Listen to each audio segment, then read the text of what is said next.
What's up guys, this is Raz and welcome to another video. Today I'm going to be showcasing a team that you have seen me run in the past. Obstagoon, Cresselia, Skarmory, my signature Great League team, or at least one of my signature Great League teams. I haven't seen too many other people run it, so it is a team that I like to consider mine. Like I don't think anyone else has really popularized this team quite like I have. FP Sticks has a bazillion teams that he's popularized. Caleb Pang has a bazillion he's popularized, and I'll give myself credit for this one. But hope y'all are doing well. This is a nice little set that you'll get to see. I know the Ultra League just started, and I may or may have not just gained like 200 points with a team. It's nothing special. It's nothing crazy. It's a fairly meta team, but no XLs, and I may have hit expert off stream. Because I accidentally gained like 200 something points just randomly. But anyway, that's not about that. That's foreshadowing into the future. Make sure to send me your Ultra League battles if you have any spicy picks, and I can showcase them on the channel because I do have limited resources. But anyway, you guys want me to shoutcast these battles, and we're going to get into it. I know sometimes you complain if I'm talking about other stuff while the battles are going on. You want me to shoutcasting the battles, but we were able to catch that Moonblast before onto our Cresselia, so we actually preserve the Obstagoon, which is perfect for this because even though we got hard countered by the Sableye after we caught, we still have our Obstagoon now that's going to be able to take out this Sableye. I'm perfectly fine eating a return. I know he just expended all his energy, so I can overfarm a little bit extra. I might even undercharge this a little. No, I don't, because it doesn't quite KO, so undercharging there would be kind of risky. In comes an Umbreon. I'm like, oh man. And I store the Gunk. He tried to catch, which would have been a nasty catch if he caught like a big move there. But yeah, this is looking a little sketchy because Umbreon does beat Skarm. So if the Umbreon is able to beat us and save a shield, we could be in trouble because the Obstagoon is extremely low on HP. These foul plays will chunk. I'm making sure I'm not going to throw a Brave Bird or anything before he loads his or releases his energy. Now I'm going for a Brave Bird. This will not quite KO, but it'll put Umbreon very low. I get the last shield. That's huge. And at this point, I think he messed up. I think he went for the double up, but I think in going for the double up, he allowed himself to get into Gunk Shot range, and I have the Gunk Shot loaded. This should KO. It's a very hard hitting move. Boom. Takes out the Umbreon. Gunk Shot, one shot. Not really a one shot, more like getting one shot from a third health, but you get the memo. So a nice win there game one. We made some nice catches. And we were able to preserve our energy and not blindly throw it onto the Cresselia. That Gunk Shot came in handy in the end. Goon versus Politoed. Pretty neutral matchup, of course. So I like to try and just go straight for these Night Slashes. If I can get a potential boost, you want to get it as early as possible. So that's why I'm doing that. I sneak in a counter, which is nice for me.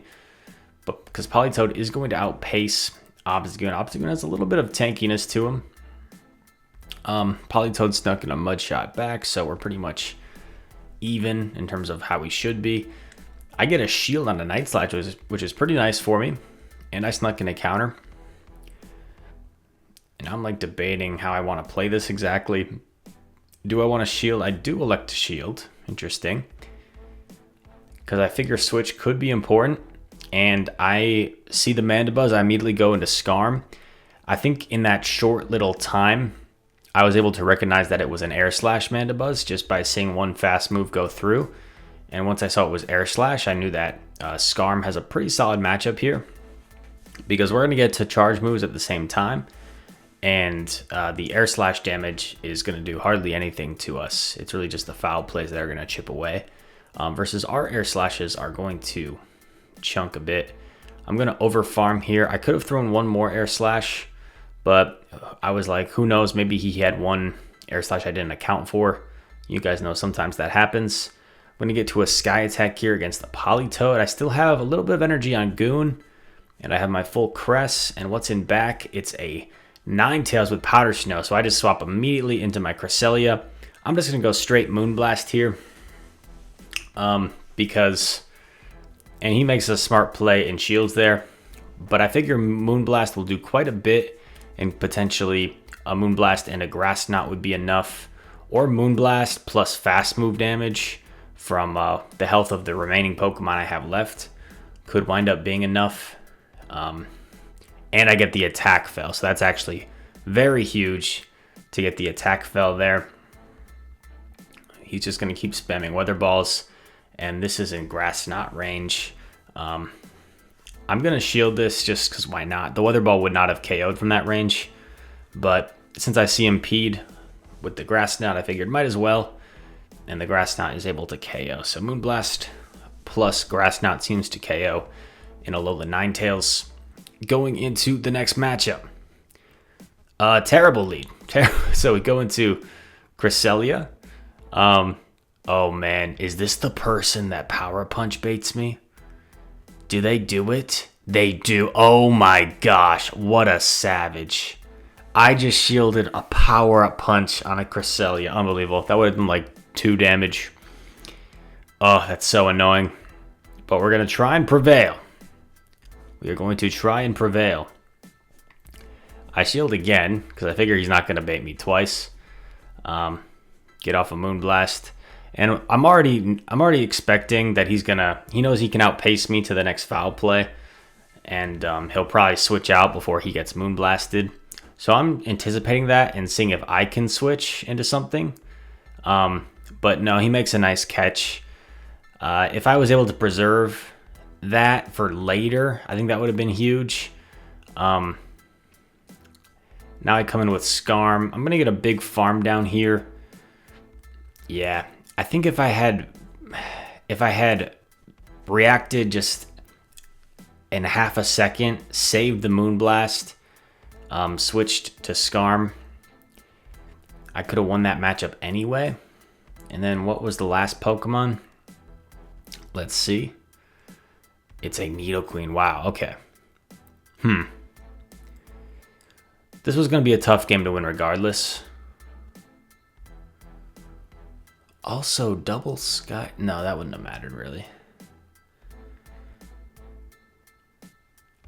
Yeah, I didn't throw the Night Slash because it's double resist. It does virtually nothing to Scrafty. And this Nidoqueen is going to be able to barely get to a Poison Fang, which should be barely enough to KO. So an incredibly close game, but our opponent just made some nice plays. They made some nice calls, especially that Power-Up Punch bait in the beginning, because that seems like an obvious situation where they're not going to bait. Like you would never really want to bait in that situation. So I don't know if it was kind of just lucky on their part, or if it was they knew that I knew that there's no way you would bait in that situation, so they did bait. One of those type of things. I'm debating whether I want to shield this. I'm thinking he probably goes for Drill Peck. He does here. You don't see too many Zapdos in the Great League, but here we are. Goon versus Zapdos. This is my team is kind of like an Ultra League team as well. He makes a nice catch here into Azumarill, and I figure I might want to store a Night Slash for later in case I can try and CMP something. So I store a Night Slash. I wasn't trying to catch or anything. I was just storing the Night Slash. And also, even though he made the nice catch on his Azu, this is going to make the Cresselia matchup a lot more comfortable for me, because normally 2 Grass Knots does not KO an XL Azu, but now the Night Slash chip damage did put it into double Grass Knot range. I know he had a big head start, so I didn't want to delay CMP there, so I purposely did not throw right away. I'm going to go one before a double Grass Knot.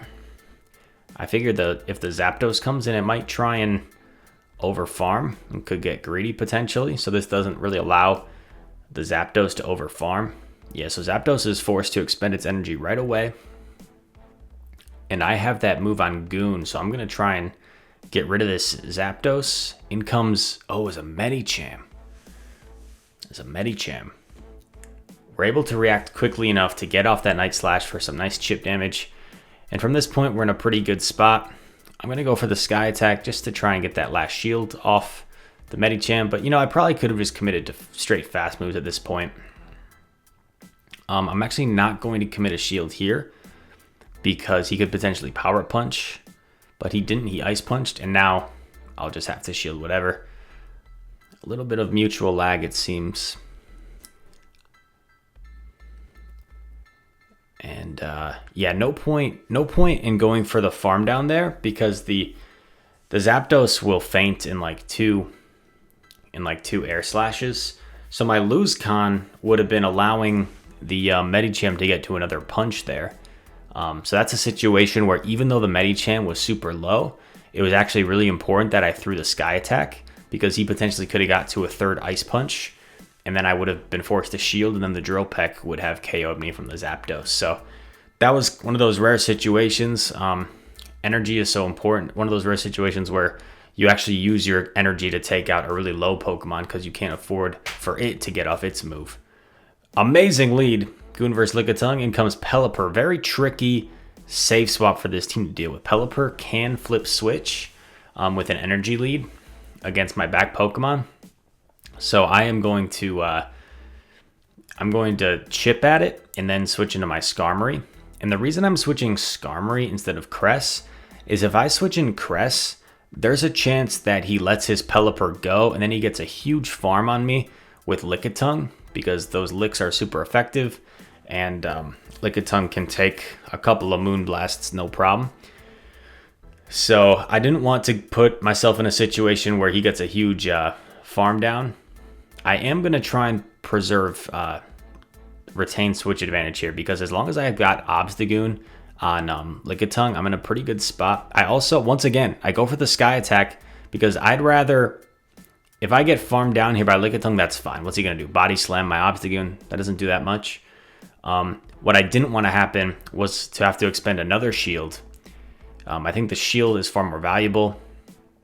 And yeah, now as long as, since we kept switch and we were able to make it even shields, we're in a pretty good spot here. This is a very confident matchup for Cresselia because these Moonblasts hit for super effective.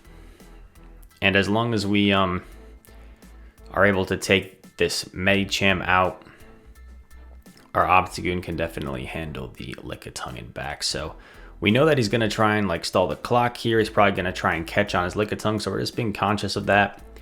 We land the Moonblast, which is huge, which also puts the Medi into like Night Slash range in case we need that.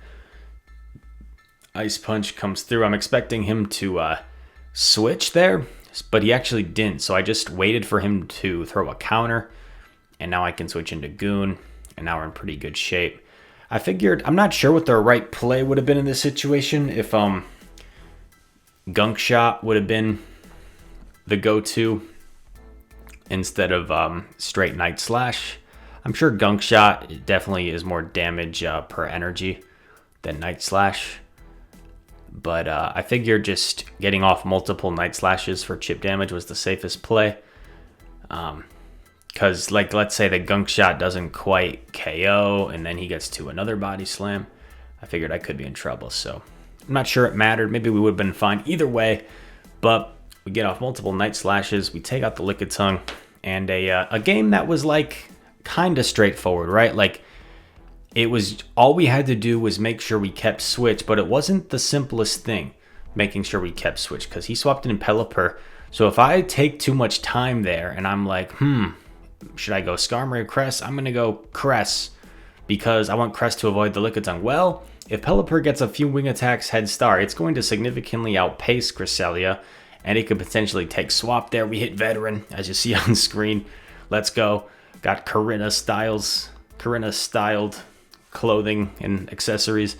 But yeah, so I think the chip and the dip there was the correct play to make sure that I kept switch. And also throwing my energy on the low health Pelipper, because as long as we kept Goon on Lickitung and then Cresselia on Medicham, we were in good shape. And that sometimes I fall victim to it as well, where you try and like get big farm downs in that secondary swap, but then you have to go down shields. Sometimes it's almost better. Sometimes it's almost better to like barely win the secondary matchup. Like I think some of us get too caught up in PvP in like trying to dominate the game and dominate a certain matchup, which is nice if you can. Like if you can farm down a Venusaur fully with your Skarmory, that's fine. But you don't want to try and like completely farm down a Medicham with your Skarmory, because you're not going to be able to, and you're going to have to expend shields to do that, and you'll be down shields, and you're giving your opponent an opportunity to outplay you. I think something that I've learned is in that secondary matchup, you almost want to just barely win it. That's sometimes the best thing for you.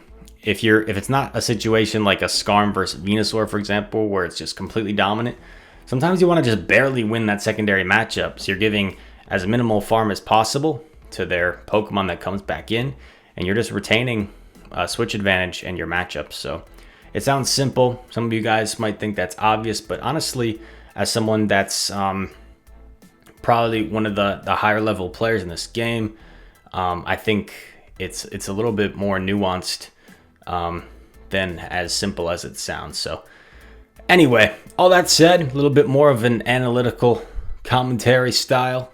This video, I hope you guys enjoyed. I've got ultra premiere content coming for you soon. If you guys want me to shoutcast your battles, feel free to send them to me. Link in the description. Fill out a quick Google form. I don't have access to a lot of XL Pokemon, so if you are a legit player and you've got access to some cool XLs, I'd appreciate you sending them to me, and we can take a look at some cool picks that aren't quite as common. But yeah, all that said, one last thing, I posted about it on the channel and on Twitter. I actually managed to win my regional, which was very cool, very exciting here in Wisconsin. So I did qualify for the Sylph Continental Championships. It was pretty tense. I was kind of anxious about the whole thing because I'm ranked pretty high on Sylph and global ranking. I'm like number 12 right now, but no one really knows what the cutoff is going to be for global ranking, if it's going to be like top 10, top 20, top 50.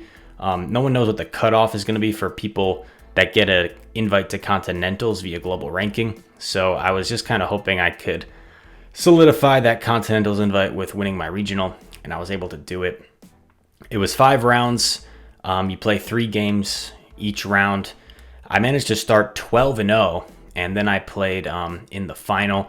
And unfortunately, in the final, it was just such a sucky situation. My opponent did lag in a decisive game 3. I lost game 1 in the final. I won game 2. And then in game 3, I was in my opinion, I was in a pretty commanding position.